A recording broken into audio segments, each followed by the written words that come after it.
चाहूंगा कि इससे वो प्रकाश डालें, क्योंकि डॉक्यूमेंट्री एविडेंस इनके पास में है जो स्फोटक है। और ये अगला 5 मिनट, 7 मिनट, 10 मिनट आपको हिलाएगा जरूर कि ये और इंडिया ऑन लीज, हम कैसे लीज पे हैं, हमारी आजादी क्या है, एक संक्षिप्त में वो उस पर प्रकाश डालें। ये कैमरा बंद कर देता है। कॉमन कमीशन है हमारे देश की, क्या है कि जो 15 अगस्त 1947 आया तो एक समझौता हुआ पंडित नेहरू और माउंटबेटन के बीच में।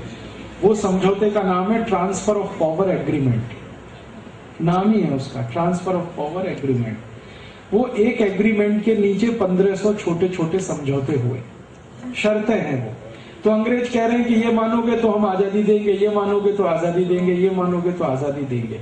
तो ये आजादी अंग्रेजों द्वारा दी गई है, हमने ली नहीं है। क्योंकि आजादी लेने वाला जो वर्ग था वो 1947 तक खत्म हो चुका था। आजादी लेने वालों का वर्ग था भगत सिंह का, ऊधम सिंह का, चंद्रशेखर आजाद का, अशफाक उल्लाह का, तात्या टोपे का, नाना साहब पेशवा का। ये लोग थे, लोकमान्य तिलक का। ये मानते थे कि हम आजादी लेंगे, लड़कर लेंगे, झगड़ कर लेंगे और अंग्रेजों को मार के बनाएंगे। दुर्भाग्य इस देश का यह हुआ कि 1947 तक इनमें से कोई नहीं बचा, ना भगत सिंह, ना ऊधम सिंह, ना चंद्रशेखर, ना कोई। तो फिर जो बचे वो सब मीडियोकर किस्म के थे। मीडियोकर शब्द आप अच्छे से समझते हैं। तो इन्होंने अंग्रेजों को भगा के आजादी ली है ऐसा नहीं है।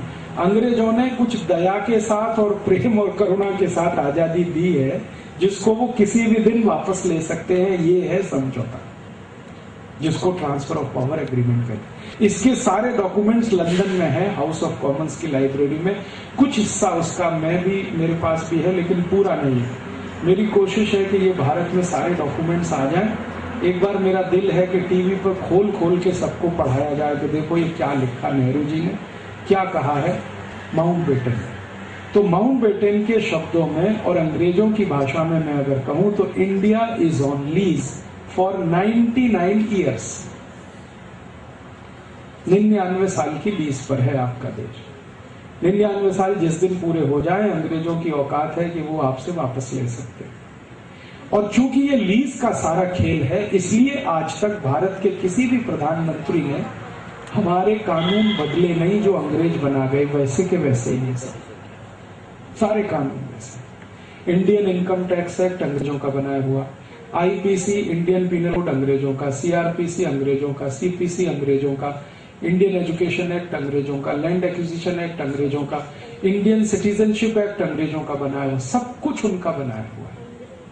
और आज तक उसको इन्होंने मेंटेन किया है, इसको बदला नहीं है। और इससे भी ज्यादा खतरनाक स्थिति है, इंग्लैंड की महारानी कभी भी हिंदुस्तान आए तो उसको वीजा की जरूरत नहीं है। बिना वीजा वो भारत आ सकती है, क्योंकि आप उनकी प्रॉपर्टी हैं। इंग्लैंड की महारानी जब भारत आती है तो यही माना जाता है कि वो अपने ही देश में जा रही है। इसलिए जब जब वो भारत आई है विदाउट वीजा आई है। वैसे तो उसको पासपोर्ट भी नहीं लगता है, यूरोप में बिना पासपोर्ट के वो जा सकती है, लेकिन भारत आने के लिए उसको भारत सरकार की परमिशन की जरूरत नहीं है। वो कल फोन उठा के भारत के प्रधानमंत्री को कहे कि मैं भारत आना चाहती हूं, तो किसी प्रधानमंत्री में दम नहीं है ये कहे कि नहीं आप मत आइए। अब मैं एक घटना सुनाता हूं। इंद्र कुमार गुजराल इस देश में प्राइम मिनिस्टर थे और जलियांवाला बाग हत्याकांड का एक महत्वपूर्ण साल आया था उस समय।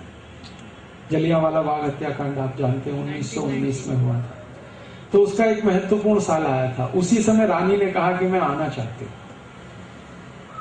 तो इंद्र कुमार गुजराल पर दबाव डालने के लिए मैं और बहुत सारे लोग गए थे दिल्ली। उस समय मैं इलाहाबाद में रहता था, और ये कहने के लिए कि मत आने दो इसको, क्योंकि यही वो है जिसने जलियांवाला बाग कांड करवाया था। इसी रानी के आदेश पर गोली चली थी और डायर ने हजारों लोगों के ऊपर गोली चलाई थी, जिसमें से सैकड़ों मारे गए। तो इंद्र कुमार गुजराल ने टका सा जवाब दिया था कि मैं ये नहीं रोक सकता, वो आएगी तो स्वागत ही करना है उसका। वो आई, पूरी भारत सरकार उसके स्वागत में लगी। वो रानी गई, अमृतसर गई और जखे हुए माने जख्म हमारे जो उसने कुरेदे वहां जाकर, और उसने अखबारों में स्टेटमेंट दिया कि मुझे नहीं लगता कि जलियांवाला बाग में कुछ गलत हुआ। जब कोई राजा होता है और कोई प्रजा होती है तो कई बार प्रजा के ऊपर दंड देना पड़ जाता है। तो हमने कहा बात खत्म हो गई। अब आप हमेशा उसको याद करते रहें। ये आपकी प्रॉब्लम है, मेरी नहीं है। ये उसका अमृतसर के पत्रकारों को दिया हुआ बयान था। ये छपा अखबारों में। हम लोगों को इतना गुस्सा आया, हमने कहा कि ये इंद्र कुमार गुजराल का मुंह काला करेंगे। तो पुलिस को भनक लग गई और हम लोग सब अरेस्ट हो गए, वरना हम मुंह काला करने के लिए ही जा रहे थे उस दिन दिल्ली में, कि ऐसा हरामखोर प्राइम मिनिस्टर है जो देश की इज्जत और सम्मान को दांव पे लगा के बैठा। अब इंद्र कुमार गुजराल रिटायर है, अब हम उनको मिलते हैं कभी भी दिल्ली में, तो वो मुझे कहते हैं कि आप भी प्राइम मिनिस्टर हो जाओगे तो यही करोगे, आप भी कुछ नहीं कर सकते, क्योंकि कानून से हम बंधे हुए हैं। वो कानून वही है, इंडिया इज ऑन लीज। तो मैं कहता हूं खुल के कहो इसको देश में, तो कहते हैं नहीं कह सकते। क्यों नहीं कह सकते? बगावत हो जाएगी। तो हो जाने दो बगावत। 1857 में हुई थी, और एक बार बगावत हो जाएगी। कम से कम दूध का दूध, पानी का पानी तो हो जाएगा। ये अधकचरे हम लटके हुए तो नहीं रहेंगे। तो उनका इतनी हिम्मत किस में है आज? ये है। अब हमारे यहां इतनी खराबी है इस लेवल पे कि सुप्रीम कोर्ट का कोई जज, हाई कोर्ट का कोई जज ऐसा कोई फैसला दे जिसका कानून भारत में ना हो, तो हमेशा वो लंदन के फैसले को ही आधार बना के जजमेंट देता है।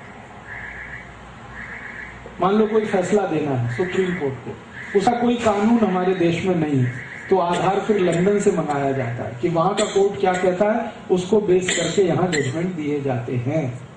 और इसी कारण कोई भी कोर्ट जजमेंट अंग्रेजी में ही देता है, भले वो गुजरात में चले या केरल में चले। इसका मतलब तो ये हो गया कि अमेरिका से भी हम बड़े जुट चला रहे हैं कि हम वहां जा रहे हैं। ये नेताओं से पूछने की जरूरत है। 15 अगस्त मनाते हैं, हर साल तिरंगा झंडा फहराते हैं, 26 जनवरी मनाते हैं, बच्चों को कहा जाता है लड्डू खाने को आ जाओ, वो लड्डू ही है, बाकी कुछ नहीं। वो आजादी तो सब कहीं रखी हुई है। क्योंकि एक काम हम ऐसा नहीं कर पाए इस देश में कि अंग्रेजों ने जो हमारे साथ समझौता कर दिया उसको जला के नहीं फेंक पाए 60 साल में। और क्या करेंगे? वो समझौते की कॉपी यहाँ कुछ है, कुछ लंदन में पड़ी हुई। वो कर देंगे क्लेम किसी दिन, तो आप क्या करेंगे? मान लीजिए अभी उन्होंने क्लेम नहीं किया क्योंकि उनको मालूम है कि उनके देश में जो कुछ वो चाहते हैं वो हो ही रहा है। यहाँ जो कुछ ब्रिटिश चाहते हैं वही तो हो रहा है इस देश में। तो अगर मान लो वो ये तय कर लें आज, क्योंकि उनकी ब्रिटिश जो चाह रहे हैं वो हो रहा है, that is in terms of commerce, value system, all that. What about political उनको लगता है कि भारत को अभी हैंडल कर नहीं सकते क्योंकि फाइनेंशियली बहुत कमजोर है। 1947 में भी भारत उन्होंने छोड़ा तो इसलिए नहीं छोड़ा कि उनके दिल में हमारे प्रति सद्भावना थी, इसलिए छोड़ा कि सेकेंड वर्ल्ड वॉर में इतनी पिटाई हो चुकी थी उनकी कि भारत को साथ रखना उनके लिए संभव नहीं था। हांगकांग का 99 ईयर्स का लीज था, तो वो तो उनको देना पड़ेगा। हाँ, तो हमारा भी 99 साल पूरा होगा तब जाके कोई फैसला होगा। तब तक तो ये पर्दा ही पड़ा हुआ। हिंदुस्तान के नेता बात नहीं करना चाहते इस विषय में। हांगकांग का जो बहस डिबेट हुआ था वो 10 साल पहले से चालू हुआ कि कैसे ट्रांसफर ऑफ पावर होगा, चाइना में जाएगा कि उसका इंडिपेंडेंस रहेगा। So all that thing started happening 10 years back before it was handed over. So I mean this is a very big issue what you say. 1943 में हमारे यहाँ भी स्टार्ट हो गया था ये सब कि भारत आजाद होगा तो किन कंडीशंस पे होगा, क्या रहेगा भारत में, क्या नहीं रहेगा। As per your revelation, India is on lease, and if India is on lease, it's a big issue. बहुत बड़ा इशू है और ये बिग इशू को खोलने के लिए मेरी बहुत दिल की इच्छा है कि कोई ऐसा चैनल मुझे मिले जो फ्री हैंड दे, तो वो सब डॉक्यूमेंट्स में चैनल पे दिखाना चाहता हूं। या तो भारत सरकार डिनाई करे कि ये डॉक्यूमेंट्स झूठे हैं, तो ब्रिटिश गवर्नमेंट के सामने हम बात करें कि आपके यहाँ रखे हुए अगर डॉक्यूमेंट झूठे तो आप कहो कि ये झूठे हैं। आपने कोई चैनल से बात किया है? किया था ना, आस्था चैनल से। थोड़े दिन उनके यहाँ कुछ डॉक्यूमेंट्स दिखाया, उसी में उनको पसीना आ गया। एक छोटा सा डॉक्यूमेंट मैंने दिखा दिया कि कांग्रेस की स्थापना कैसे हुई थी, तो उसी में वो किरीट भाई को इतनी तकलीफ हो गई। उन्होंने कहा राजीव भाई आपका तो कोई ना बीवी है ना बच्चा, मेरे तो बीवी बच्चे हैं, मेरा ये लाइसेंस कैंसिल हो गया तो मैं तो सड़क पे आ जाऊंगा। आप कृपया करके इतनी खतरनाक और विस्फोटक चीजें मत दिखाइए।